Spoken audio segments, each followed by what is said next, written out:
মাছ ভাজা নাম শুনলেই জিভে কেমন জল চলে আসে, তাই না? হ্যালো ভিউয়ার্স, আসসালামু আলাইকুম।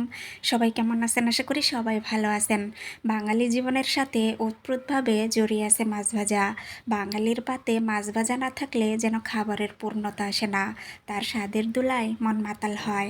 গরম গরম ভাজা মাছের সাথে সাদা ভাতের মেলবন্ধন যে কোনো বাঙালির হৃদয় জয় করতে সক্ষম। ভাজা মাছের গন্ধ যেন পেটের খিদেকে আরও বাড়িয়ে দেয়। মাছ ভাজা যেন ছোটবেলার স্মৃতি, যা প্রতিটি কামড়ে ফিরে আসে। ভাজা মাছের সাথে একটু ভাত, যা প্রতিটি দিনের ক্লান্তি মুছে দেয়। গরম গরম ভাজা মাছের গন্ধে মন ভরে যায়, যেন রসনা জুড়ে দেয় এক অনন্য স্বাদ। মাছ ভাজার ক্রিস্পি টেক্সচার আর মসৃণ মশলার সংমিশ্রণে ভোজনের আনন্দ হয় দ্বিগুণ। গরম ভাজা মাছের স্বাদে ফুটে ওঠে শৈশবের স্মৃতি, যা মনে করিয়ে দেয় মায়ের রান্নাঘরের কথা।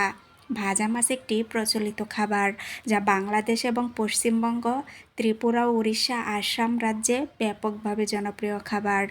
বাঙালি জীবনে মাছ একটি অবিচ্ছেদ্য অংশ হয়ে উঠেছে। অঞ্চলভেদে মাছ ভাজা প্রণালীতে তারতম্য পরিলক্ষিত হয়। প্রায় সব ধরনের মাছ ভাজা হয়, কোথাও মাছকে কড়া ভাজা হয়, কোথাও হালকা। প্রধানত মাছ ডুবো তেলে ভেজে পেঁয়াজ মরিচ দিয়ে শুকনো করে রান্না করা হয়।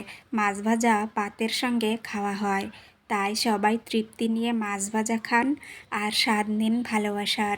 চলে যাচ্ছি, দেখা হবে নেক্সট ভিডিওতে। টাটা।